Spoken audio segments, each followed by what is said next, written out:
Welcome back to Primetime News. A special welcome to viewers on TVJ International and online at onespotmedia.com.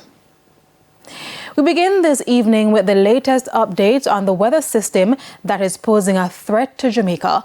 The Meteorological Service says the system now south of Jamaica has a high chance of developing into a tropical storm over the next 12 to 36 hours. The system is expected to influence weather across Jamaica late tonight and through to the middle of this week. The forecast is for mostly cloudy conditions with widespread showers and thunderstorms. Fishers on Jamaica's Keys and Banks are advised to evacuate immediately and start returning to the mainland. And we'll have a lot more on this weather system later in Primetime Weather.